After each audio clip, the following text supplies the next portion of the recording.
O relato mais assustador de um padre no umbral. Ajude nosso canal se inscrevendo, curtindo o vídeo, comentando e compartilhando para os seus amigos.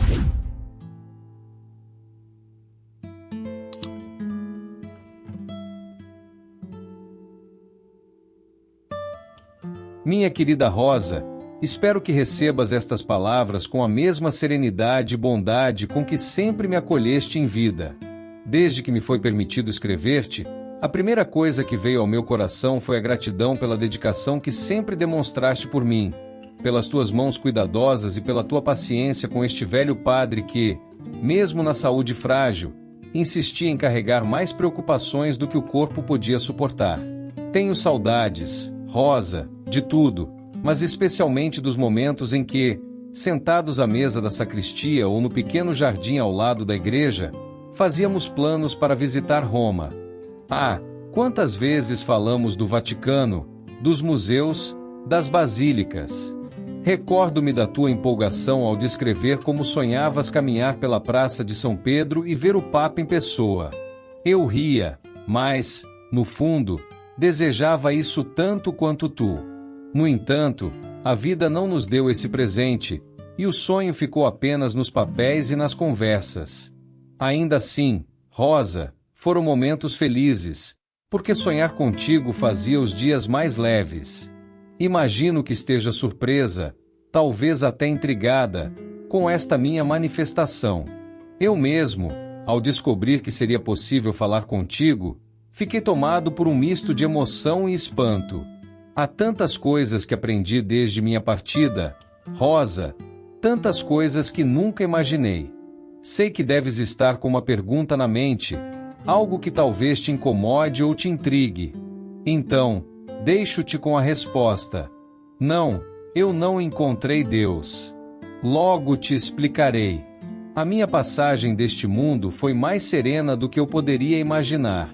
Um verdadeiro ato de caridade do Criador para com este velho servo. Como sabes, meu corpo já estava cansado e minha saúde cada vez mais debilitada. Naquela noite, adormeci no meu pequeno quarto ao lado da sacristia, com a tranquilidade de quem havia rezado suas últimas preces com sinceridade. Parti enquanto dormia, Rosa, sem dor, sem susto. Para muitos, este é um desencarne desejado, quase uma bênção, e acredito que, para mim, foi um presente do Altíssimo. Quando despertei, não era mais o mesmo. Senti-me leve, como se uma grande carga tivesse sido retirada de mim. Abri os olhos, e à minha volta havia uma luz suave, quase etérea. Estava num lugar que não consigo descrever com palavras terrenas. Parecia um túnel, mas não como aqueles que conhecemos. Era como se fosse feito de pura luz. Tudo parecia tão seguro, tão acolhedor. Foi então que a vi, irmã Leonor, com seu hábito impecável e aquele sorriso bondoso que sempre a acompanhava em vida. Lembro-me dela com carinho, como a freira que tantas vezes serviu a nossa paróquia com devoção. Ela me esperava, serena, e me estendeu a mão sem dizer uma palavra. Eu sabia que podia confiar nela. Caminhamos juntos por aquele túnel, onde as luzes dançavam como pequenos raios de sol em um vitral. Mas algo começou a mudar.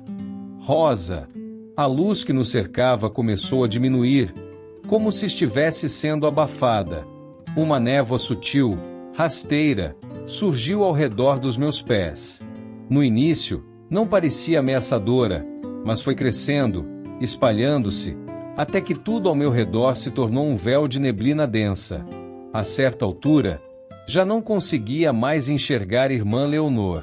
Por mais que eu a chamasse, o silêncio era a única resposta.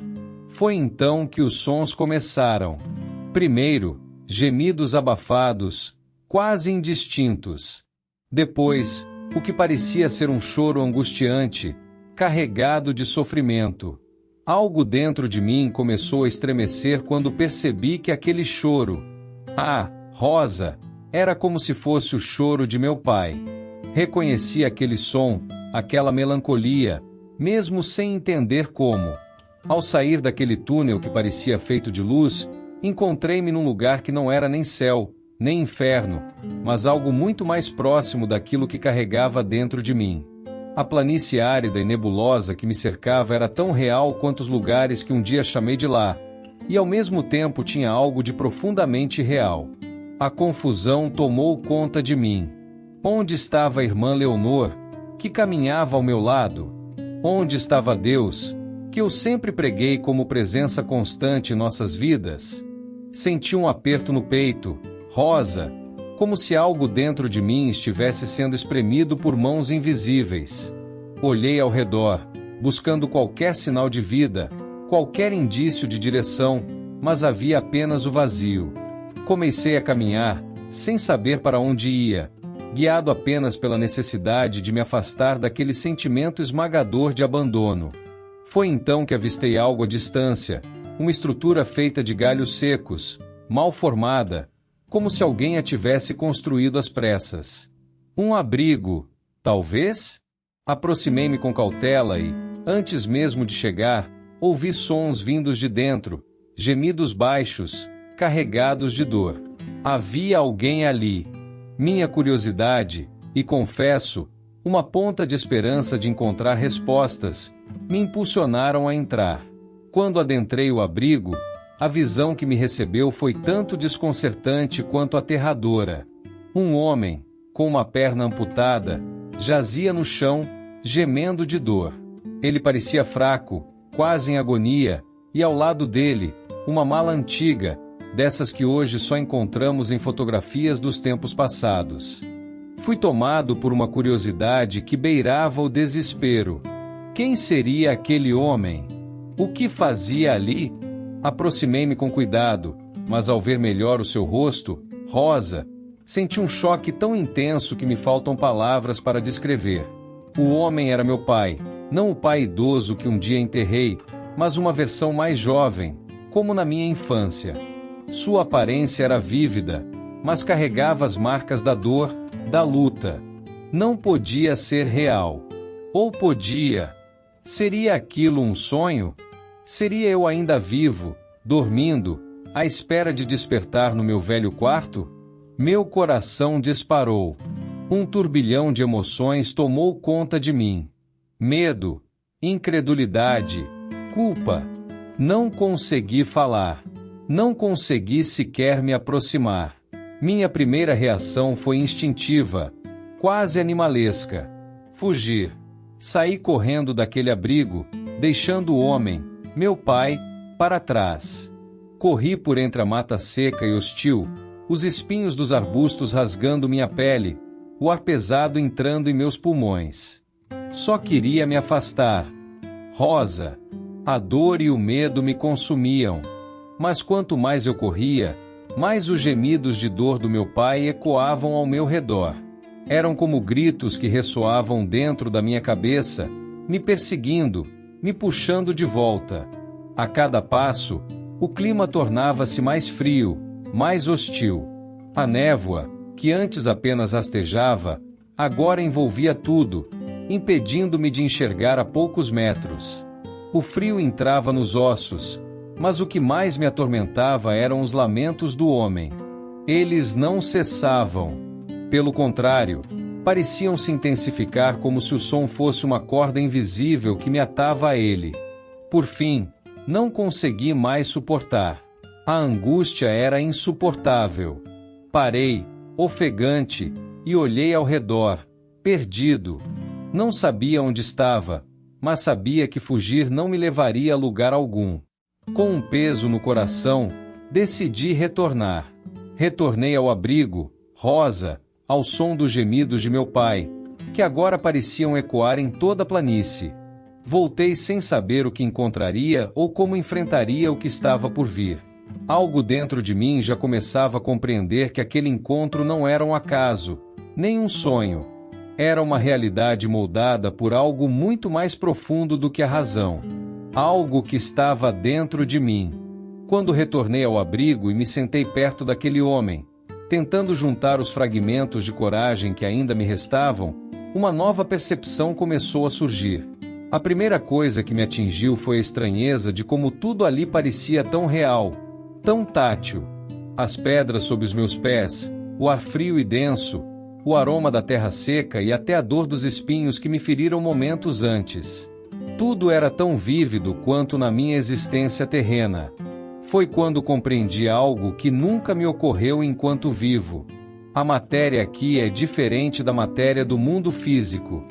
Para os vivos, aquilo talvez fosse etéreo, como algo fora do alcance da percepção.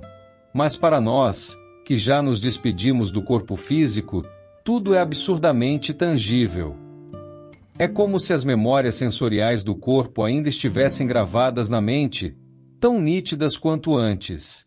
Pensei, Rosa, no fenômeno do membro fantasma, que aprendi em leituras.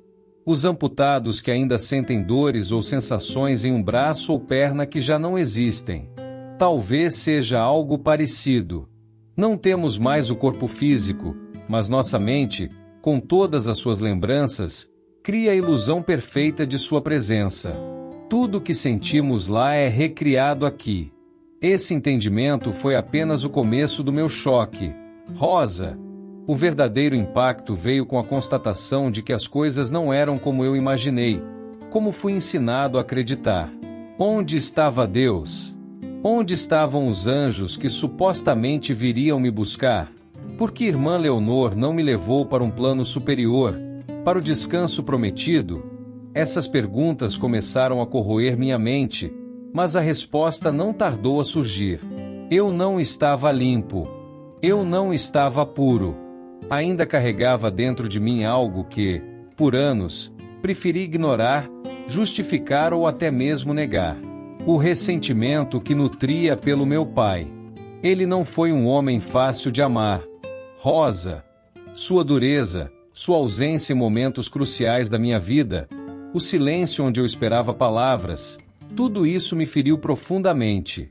Mas ao invés de enfrentar essas feridas e buscar curá-las, eu as guardei. Guardei como quem guarda uma pedra no bolso, sem perceber o peso crescente com o passar dos anos.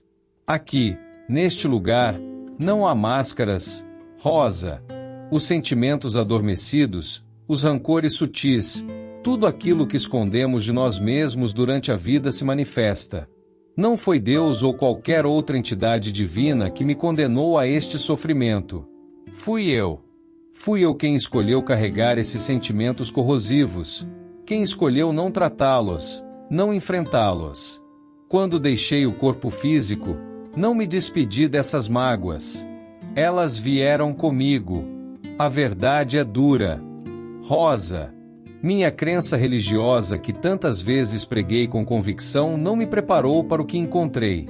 Ela me ensinou que Deus é justo e misericordioso, mas falhou em me fazer entender que a verdadeira justiça começa dentro de nós.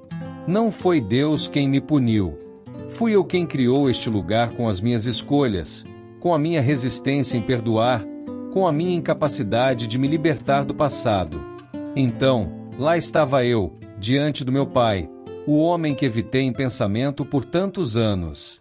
Eu estava no lugar onde as memórias e os sentimentos se tornam o nosso cenário. Não havia como fugir disso. Rosa, o caminho até aqui foi doloroso, mas sei que ainda mais a compreender. Eu te contarei o que aconteceu a seguir, minha amiga. Preciso que saibas. Talvez isso te ajude a entender melhor o que significa viver, sentir e carregar dentro de si o peso do não dito, do não resolvido. Ao ver aquele homem no abrigo, o passado que eu tanto evitava começou a se desdobrar diante de mim. As lembranças vieram como uma enxurrada. Eu era apenas um menino quando meu pai, sobrecarregado pelo peso da responsabilidade, nos abandonou.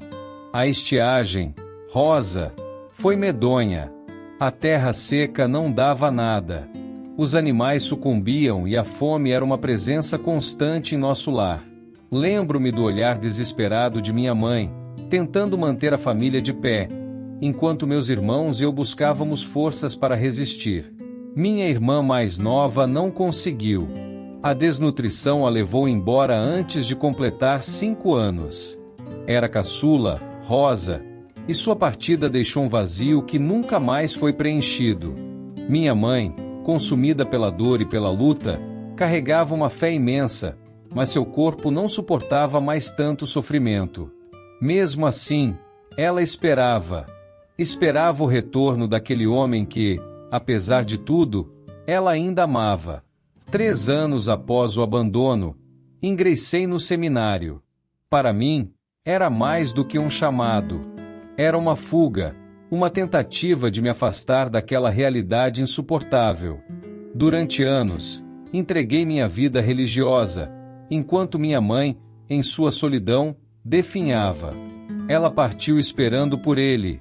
Rosa morreu com o coração cheio de uma saudade que nunca seria sanada. Meu pai reapareceu anos depois. O homem que voltou não era o mesmo que partira.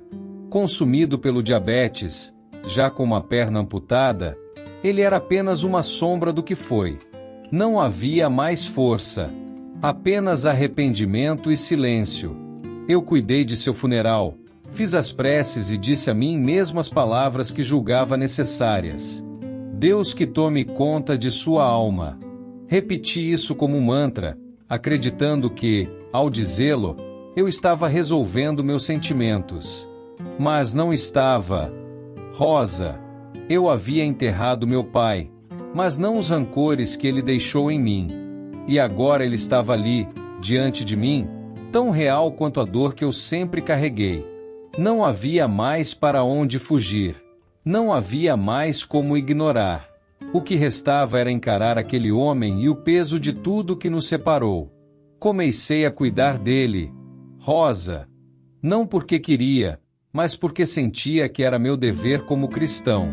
Limpava suas feridas com o pouco que conseguia encontrar naquele ambiente inóspito. Fazia curativos improvisados. Tentava oferecer algum conforto, embora no início minha alma estivesse endurecida. A verdade é que eu cuidava dele mais por obrigação do que por qualquer sentimento de amor ou compaixão. Os dias passaram, talvez semanas. Aos poucos, percebi que meus cuidados começavam a surtir efeito. Suas feridas melhoravam e ele começou a recuperar a consciência. Ainda assim, quando abriu os olhos e olhou para mim, não reconheceu no velho que cuidava o seu filho. Mas Rosa, ele sorria.